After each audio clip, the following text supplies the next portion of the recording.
So hello everybody, you're very welcome back to Law Hero. My name is Jen. I make videos about the law and other things.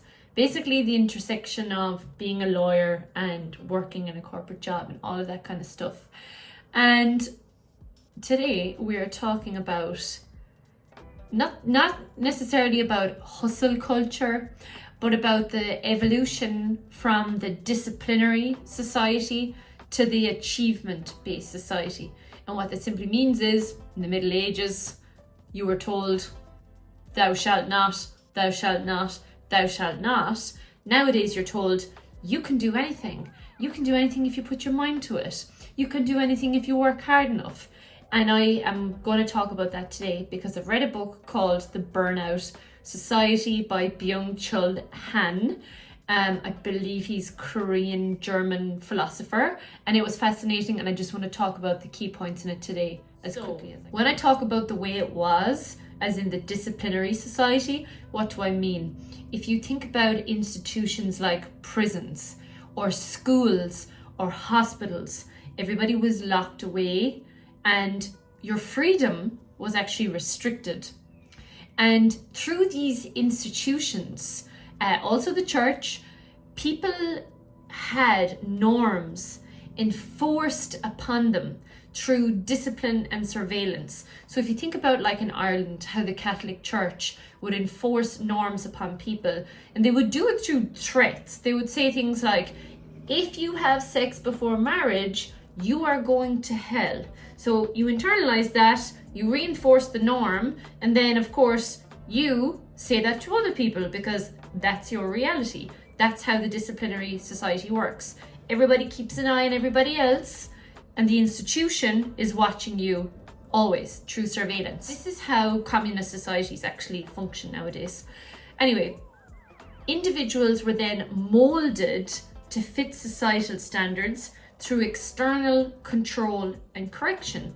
So if you think of how women were molded, even if you think of the corset, for example, or the fact that women weren't allowed to cycle bicycles because they believed that it would arouse them, and all this kind of coercion and control to fit what a feminine woman was, what a masculine man was. He fought for his country, he was the breadwinner, all of these stereotypes that we've grown up with, that was achieved through the disciplinary society. Now, look at me, I'm a 21st century woman. Can you imagine if my grandmother or my great-grandmother, Annie Butler, from 1902 when she was in London as a student, can you imagine what she would think if she saw me, this childless, not married, early 30-year-old woman who goes around with her chest exposed, not completely, but kind of, and is living in an apartment in Dublin with a man, is driving a car to and from a workplace in a job where women were traditionally not allowed work, which was the law. It would blow their minds. It would blow their minds the amount of freedom I have as a modern woman, the things I can do, the money I have, the choices I can make. And this is the society we're living in, this achievement society where the color of your skin, your gender, your sexual orientation, where you're from, how you speak, in theory, none of it is a barrier to how high. But the downside of this inclusivity means that the pressure is coming from the inside. The call is coming from the inside. I am now putting pressure on myself to be that person that they weren't allowed be. I'm championing other women. I'm like, God, I have to keep up because I need to show younger girls that when I do a triathlon, they can do it too. If I'm on YouTube, they can do it too. All of you can do it too, but that means that I have to keep working. And so we stay on this hamster wheel and we keep working and working and working, because in this achievement society, we are the taskmaster. We are whipping ourselves. We don't need a slave master anymore. We are our own slaves. And I know that will really resonate with a lot of people who are, and I actually mentioned this on my Instagram during the week, people who have tied their self-worth to achievement. That is a hamster wheel, very, very difficult to get off, especially if it's been ingrained in you to work hard. And of course, this self-imposed pressure can cause burnout, exhaustion, and a sense of inadequacy, because you're always chasing something.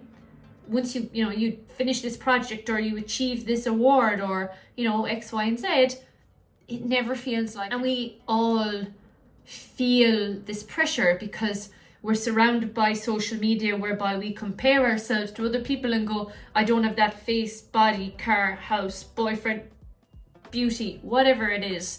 There's self-help books. Become your best self.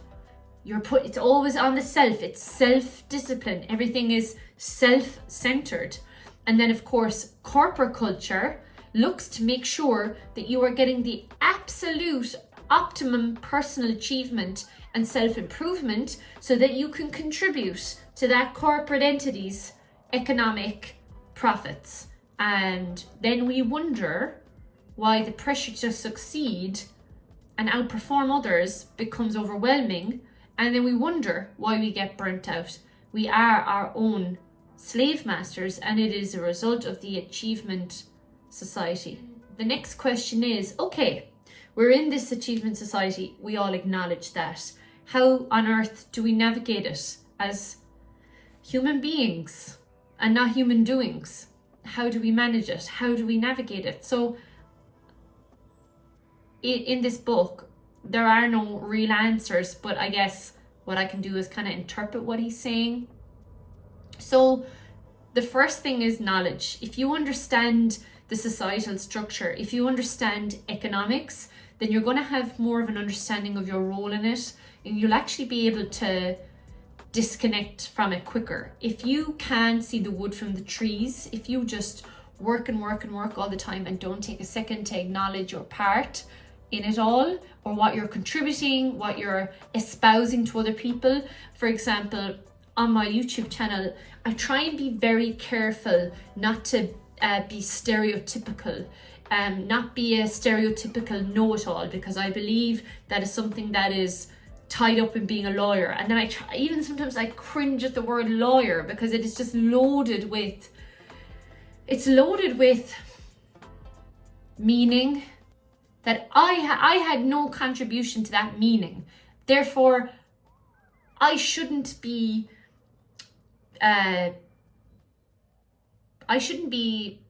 grouped with that meaning, because I'm not like that. In some ways I am, but in other ways I really amn't. And sometimes people say to me, you don't look like a lawyer, you don't sound like a lawyer, you don't act like a lawyer. Then I'm like, but why do we have to? Why is this so rigid? And it's this pressure that's coming from inside to align and not to break the status quo. So that's what I mean by understanding your place, but having your own opinion on it is very, very important. When it comes to that knowledge piece, I think the next knowledge piece is knowing yourself and understanding how you value your own self-worth. And self-worth is different to confidence. So you could have a very confident person but have very low self-esteem or self-worth. And how I like to look at self-worth is, how do I treat myself when things go wrong and when nobody's looking?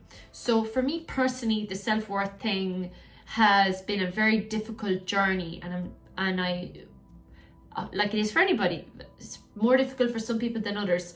But I'm somebody who was chronically addicted to achievement. And what that kind of meant was that if the achievement didn't work out, the self-worth would reduce. If it did, the self-worth would increase. So the worth was always tied to an outcome. And as we know, you can't always control the outcome. There could be just somebody better than you. For example, if you go for a job, if you're racing someone could have prepared better than you did. And then it just came to a point where I realized that I have no influence over the outcome.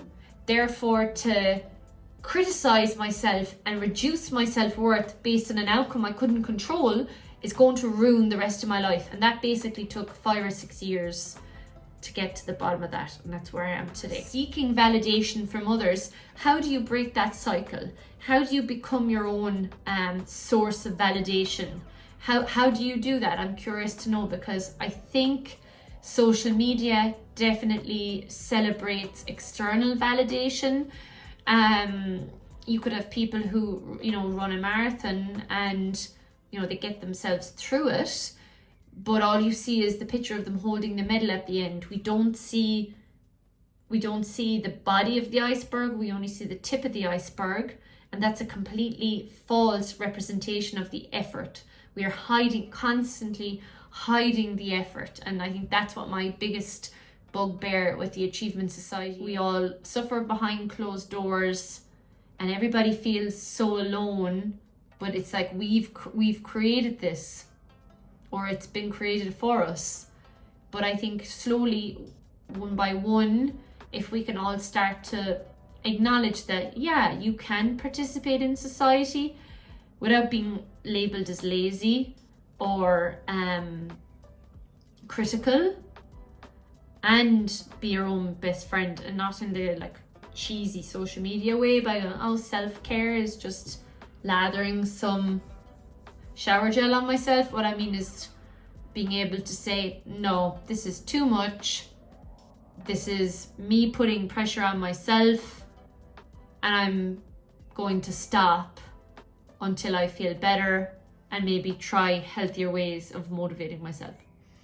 I hope you like that. That was just my thoughts on the book. But yeah, I would recommend The Burnout Society. It's just a critique on modern life, and it's interesting food for thought. See you in the next one.